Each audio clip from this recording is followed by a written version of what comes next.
ne to ngwan la lo ka kwar mi cha kwar cha ja kwany la to ga no ba kwar mo ba je lok ka kor gwat man pa ben ba je lyak ne to ngwan no bne dial no bi ka pen ka je yo ga jen wo jen kwar mi gwa wot ka woniam ngai ne let ko but ka kor gwat dan wo ngwan wo ken ka wo bno ge dan no ka jen kwar mo bo wo ka mi ko rode ngok rode ki ko rode reduce amani mo na wona ko ba je lok ba midde ba je mo ka kwen en go jen rami je mi shin nam nok de kana no men tin jenene la human being de yolara no ka kon mi chi dor mi la mala nen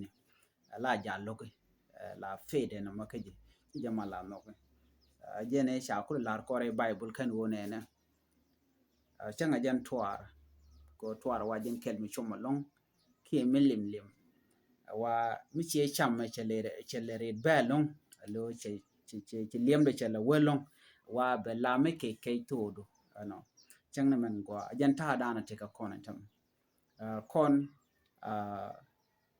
la koran yik ka kora bana japal chang tele mi jeng mi chela ka kon no bu kon mi do mo ka kwen ka tele kon tinyo da gwan o rama mo cha ber cha jalat de kon kule jogo ne war yu dan to ngwan chicken ye kot hen gwarel rode wa cha roda bare dien wa ching no pankin ala ken karodian lo chi poinde rama mo chengo but ching no chi ye de chengo but the poinde ala physical appearance chima ye kodan gwanda na trade kon ye ko wa metere du la diere kene ko ken ke tege dan di tege ke no no amen o dong blog bob jelling ban mi jira mi mo mi ci ye ko ce jere de no la ta dan dere lo dere jek ka mi jeng mishnen kara do dien mishalet keje ki mutuo keje no la jene keje ka kwi ko ci ye ko da mo ce jen keje no mo shwale spiritually date tire kot pany you know ci ye kot ce jen reidu you know tene your physical appearance again thin gwada mo again pastor again preacher bang again rami mumila elder mila roy niamnat la do right kot but in reality ci dier katin to ko community do again point you are spiritually dead you know the kelame dio je ngai kon mala chot katin na kiten la men gam ke sit ke globe te la lat ke chot katin na no gor jano de latia globe chalat ke ken yedang dich ranatine yo mi shaje no globe mo bi shotet kedo okay bala part of you and gwada mo you know but mi chited mi chi jawo tin ngum la to kaji chi globe cha je gan la te tin globe but chi muteri gwada mo chited chi jawo global dot bang chang mu de la rede no che donke dele chwang che dele tedi ko odi chi maro matin chabat badjatin panyen globe mo ki malalat ka tenena no ngi je janone badjen che ted che jal ka she moved no yen tam chit ka kon kun nyal cha kon moch kalwang ya kon kam ye mugo ala yesuka mide no go ide ne kalat ke je reite ka mandana to kon tin kon ide kon achila natin cha cha ka point e kon yal dundo jene wa chi ye kot men chengre dan no na che jien chi do no point parent dan ke ta joy kon ka jame kamanda nan bade ke je che nyu je no jin mi raji ka te de ledi no jin ye ko de jare ye ko chero da kwal re ne ne tungwan ko cha mugwa cha je pal mugwa de kan kula but ka tin panyelo joje no de ye ko that radiant unless che ye ko te nyo mulu nya jo ka ke ala man buga mugwa lat ke je ye ko jenen ye ko da elene du ka mugwa len du ka mugwa ka ne ko te mi jeng shinen gwada mo bi goro no bijer yalika bi goro no jin bi mandana to bi ngaje no ko donte ne te wanda gorgo jeno de kan lian kaji bat bi bet lo bro jako bi jina def ke bi jina min si bi goro te mi le ro gwada mo to nge jeno te ne to wanda gorgo jeno de kan lian kaji but chi gor ko jin you are spiritually dead jira mamone but George pani lo jiran jin human being but charkot ki ye ko dan gwa man kwal show spirituality te jien kaje but jino tithin physically la physical affair do but ke spiritually do man tagaji cheliu munon kon ko nene magor ko no bana ye ko dan gwa bana ja ngaire dan wote kel ko kon alene dan ka mugwa ka human being no mille de mugwa logo me jek alo bila na me jek jira mamo riro ka me jek titana wajin ye ko ngode re du kan ye ko kan jing jen ka I think yo je changa je tam sha kon kule jogo nene sikane dia tin shoto kwer tin bore chen kwer ko nyal ngudot ko mono no dot ko no nene jin gujiron ruwen wo jiran ko nyal entek ngede ko nyal ka sharo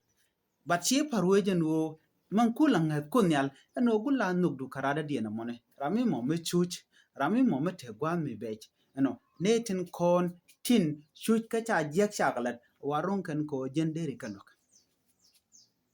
eno ronken ko deri ka lok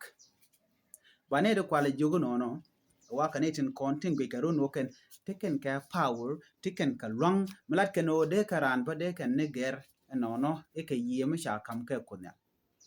no they are two different things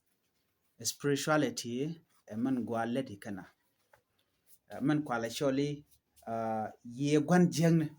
kajenda na kaji membe ka ye gwan jeng no wante mission nen ka kwide cha dor cha genere te ka don wo jin te ka mu gwambu to ka ji ke te ka mi jeng bu to ka ji ye mo ye kaika ala kun yala ja kon jakoban to go ban kala cha juno kon no bana kaini bana kala na no chane me chene ne ba to go ne no na moche wa gwan jeng ne jen do ba dan en medena ka je ya lar kel mate mala mala la ken na ajin no go kun yal bran la re na go kun yal jin nge dro no jin gwan jeng ne bilare ya an gwan jeng ngum bilare je jin gwan jeng ne ka jamo ka jin tele mi jeng mu chila da dura mu chila do mi jaka gwan jeng no mo ko jina shi bilare yo loro bangen en gwan duiri ke gwan jeng ne ba lar man da na la de jen wo jin gwan jeng ne ka je no chi jin gwan jeng ne laro jina ci chiang kwer konyal